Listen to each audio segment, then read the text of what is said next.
नमस्कार दोस्तों।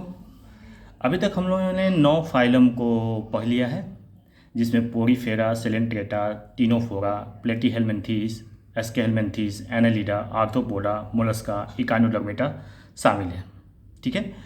देखिए, जो अभी तक हम लोगों ने 9 फाइलम पढ़ा है उसमें कुछ कॉमन चीज़ें जो हैं आप उसको याद कर लीजिए। ठीक। जैसे कि उसका बॉडी ऑर्गेनाइजेशन कैसा रहता है, सेलुलर टाइप का या टिश्यू लेवल ऑर्गेनाइजेशन रहता है या आर्गन लेवल सिस्टम होता है। ठीक है। इसी तरह से इसकी सिमेट्री देख लीजिए, सीलोम किस तरह से होता है। ठीक। तो इसकी कंपैरेटिव 3-4 पॉइंट का आपको याद रहना चाहिए, बहुत आसानी से याद हो जाएगा। ठीक है। एक चार्ट बना के, अभी मैं लास्ट में इसका चार्ट बना के आपको समझा भी दूंगा। उसे याद करेंगे ना तो आपको 9 के 9 फाइलम जो है एक साथ याद हो जाएगा। और बाकी इन सब 9 फाइलम जो है उनके कुछ पिक्यूलियर कैरेक्टर होते हैं, स्पेसिफिक कैरेक्टर होते हैं, उनको अलग से याद कर लीजिए। ठीक है। तो याद करना बहुत ही आसान है, इससे आसान कोई चैप्टर ही नहीं है जूलॉजी में। आज की क्लास में हम लोग हेमी कॉर्डेटा के बारे में पढ़ेंगे। ठीक है। Hemichordata. ठीक है। हेमी कॉर्डेटा जो है ये वर्ड ग्रीक वर्ड से डिराइव हुआ है, जिसका मतलब होता है आधा कॉर्डेटा, मतलब हाफ कॉर्डेटा। ठीक है। फुल कॉर्डेटा नहीं होता ये। ठीक। पहले इसे कॉर्डेटा के का ही सब फाइलम माना जाता था, लेकिन बाद में इसे कॉर्डेटा से अलग कर दिया गया और ये एक नॉन कॉर्डेटा होता है। ठीक है। ये एक नॉन कॉर्डेटा होता है, तो इसको आप कंफ्यूज मत कीजिएगा हेमी कॉर्डेटा से। ये बिल्कुल इनवर्टिब्रेट होता है, नॉन कॉर्डेटा होता है। ठीक है। देखिए, ये वर्म लाइक एनिमल होता है, वर्म लाइक एनिमल, और ये पूरी तरह से समुद्र में होता है, खारे पानी में पाया जाता है। ये करता क्या है ना, बालू के अंदर धंसा रहता है। ठीक है। बरोइंग होता है। ठीक है। एकदम फ्री स्विमिंग नहीं मिलेगा आपको। ये बालू के अंदर, बरो में जो छोटे छोटे सुरंग होते हैं उसके अंदर ये रहता है। ठीक है। ये वास्तव में देखा जाए तो इसका बहुत ज़्यादा करेक्टर जो होता है ये इकाइनोडर्मेटा से मिलता हो, इसीलिए इसको सिस्टर फाइलम ऑफ इकाइनोडर्मेटा भी कहते हैं। ठीक। Sister phylum of Echinodermata. पूरी तरह से मरीन होते हैं, मेराइन, टोटली मेराइन। ठीक है।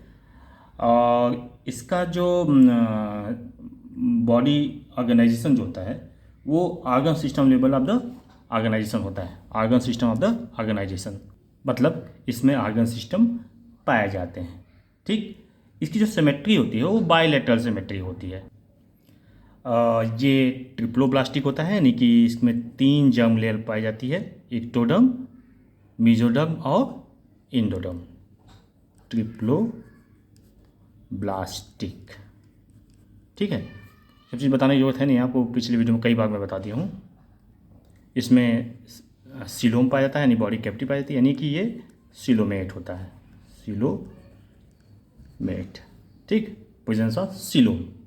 देखिए, इसका बॉडी जो होता है ना ये सिलेंड्रिकल होता है, और इसके पूरे बॉडी जो होता है वो 3 भागों में डिवाइड होता है।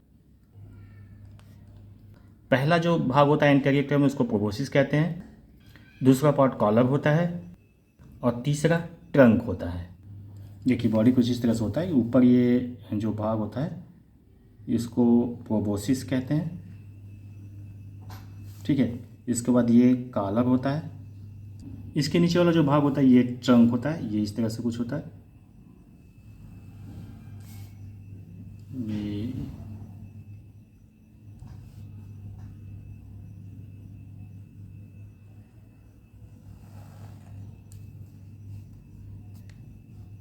ये ऊपर वाला भाग हो गया प्रोबोसिस, उसके बाद ये वाला भाग जो हो गया कॉलर हो गया।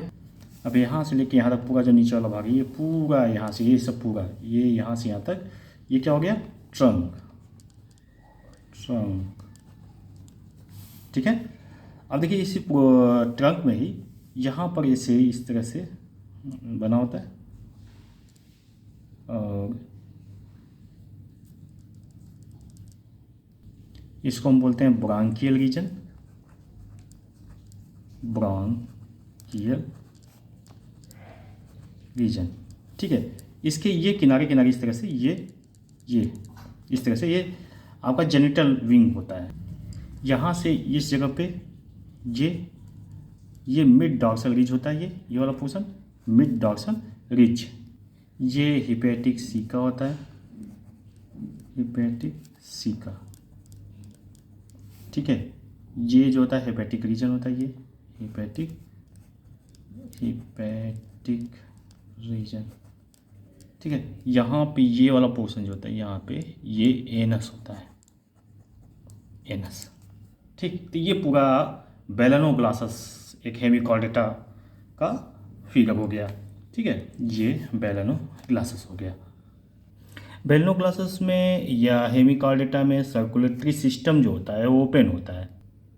यहाँ पे रेस्पिरेशन जो होता है वो गिल के द्वारा होता है, और जो एक्सक्रीशंस होता है प्रोबोसिस ग्लैंड के द्वारा होता है। मतलब एक्सक्रीटरी ऑर्गन जो होता है यहाँ पे प्रोबोसिस ग्लैंड होता है।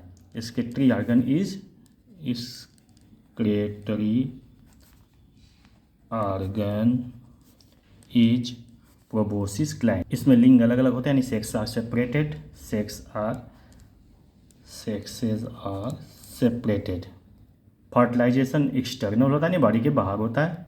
डेवलपमेंट जो होता है इनडायरेक्ट होता है। डेवलपमेंट इनडायरेक्ट मतलब इसमें लार्वल स्टेज पाई जाती है।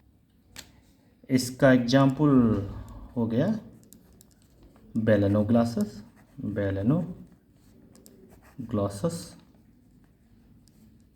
और सैकोग्लासस, ग्लासस, ठीक है। तो ये हेमिकॉर्डेटा हो गया। देखिए, अगर हेमिकॉर्डेटा का आपको नोट्स चाहिए या पूरे जो भी इस क्लास में जो मैं पढ़ाता हूँ उसका सारा नोट्स अगर आपको चाहिए पीडीएफ फाइल, तो आप कमेंट में अपना ईमेल आईडी सेंड करिए। मैं ईमेल आईडी पे आपके ये सारे नोट्स को सेंड कर दूंगा। लेकिन जिसमें आप कमेंट करेंगे, जिस भी वीडियो में कमेंट करेंगे, उस वीडियो का ही नोट्स हम प्रोवाइड कर पाएंगे आपको, ठीक है। इसका बात ध्यान रखिएगा। प्लीज़ चैनल को लाइक करिए, सब्सक्राइब करिए और अपने दोस्तों के बीच में शेयर कीजिए। अगर आपके पास कोई प्रश्न है तो उसको खुल के आप पूछ सकते हैं, ठीक है।